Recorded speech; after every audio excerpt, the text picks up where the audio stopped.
අපිට කම්මැලිකම හිතෙන්න ප්‍රධාන වශයෙන් කරුණු කිහිපයක් බලපානවා. ඒවා හේතු කරගෙන තමයි ඔය අපිට කම්මැලිකම් හිතෙන්නේ.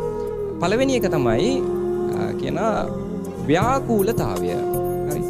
ව්‍යාකූලතාවය කියන්නේ මේ දැන් මම මොකද්ද කරන්න කියලා මට හිතා ගන්න බෑනේ. එහෙම වෙලා තියෙනවද නැද්ද? තියෙනව නේද? මොකක් කරන්නේ කියලා හිතා ගන්න බැරි අවස්ථා. සරලවම කිව්වොත් අර වෙලාවකට හිතෙන්නේ නේ නිකන් මට මඤ්ඤම් වගේනේ. නේද?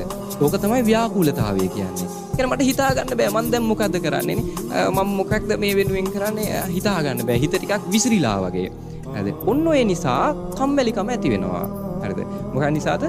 ව්‍යාකූලතාවය නිසා. ඒ කියන්නේ හිත තැන් තැන් වලට ගිහිලා තියෙනවා මට හිතා ගන්න බෑ මම දැන් මොකද කරන්නේ කියලා.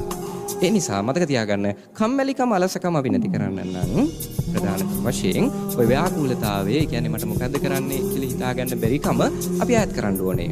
ඒ වෙනුවෙන් මොකද කරන්නේ? කල යුත්තේ හොඳම දේ තමයි ඔබ වර්තමානයේ මේ වෙලාවේ ජීවත් වෙන්න. හරිද? ඒ කියන්නේ අපිට ඔය ඔළුව ටිකක් අර හිතා ගන්න බැරි විදිහට එක එක පැතිවලට දුවන්න හේතුව තමයි අපි මේ වෙලාවේ නැතිකම. උදාහරණයක් විදිහට මෙහෙම හිතන්න. ඔන්න ඔයාලට මොකක් හරි ඇසයින්මන්ට් එකක් කරන්න දෙනවා.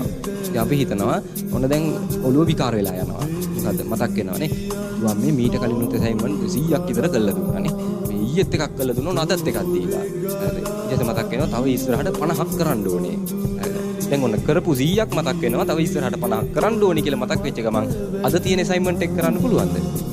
බෑනේ. අර ඔළුව විකාර වෙලා යනව හේතුව තමයි කලින් ඇසයින්මන්ට් ටිකයි ඉස්සරහට කරන්න තියෙන ටිකයි සේරම අද ඔළුවට ගන්නවා.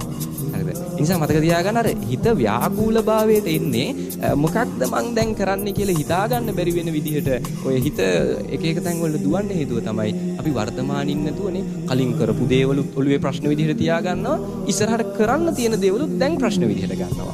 ඒ නිසා මම යෝජනා කරනවා හැම වෙලාවෙම මේ මොහොතේ ඉන්න. දැන් අද මේ බණ අහන වෙලාවේ ඔයාලට මතක් වෙනවා නම් හෙට කරන්න තියෙන ඇසයින්මන්ට් එක දැන් බණ වෙලාවේ ඔයාලට මතක් වෙනවා නම් අද රැයට කරන්න තියෙන මේ වැඩ ටික දැන් ඇත්තටම නිදහසේ බණ අහන්න පුළුවන්ද?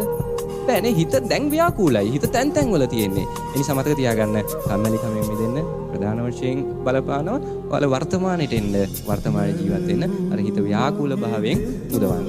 ඊළඟට කම්මැලිකම දුරු කරන්න කම්මැලිකම ඈඩ් කරන්න තව එකක් තමයි ඔය කම්මැලිකම එන්න හේතුවක් අපේ ඔය හිතේ තියෙනවා බයක්. හරිද? අපේ තියෙන හිතේ අර සාමාන්‍ය මේක හැමෝටම තියෙනවා පොදුවේ ඔයත්ොන්ටත් තියෙනවා මටත් තියෙනවා පොදුවේ අපි හැමෝගෙම හිතවල බයක් තියෙනවා.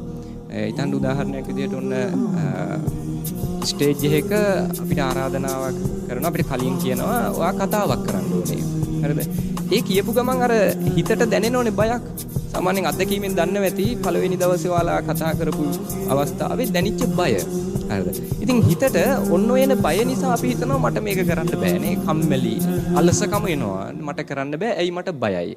මට අද වගේ මතකයි මේ මම පළවෙනි වතාවට කියන්නේ රැස්වීමක වැඩසටහනක් කරපු දවස.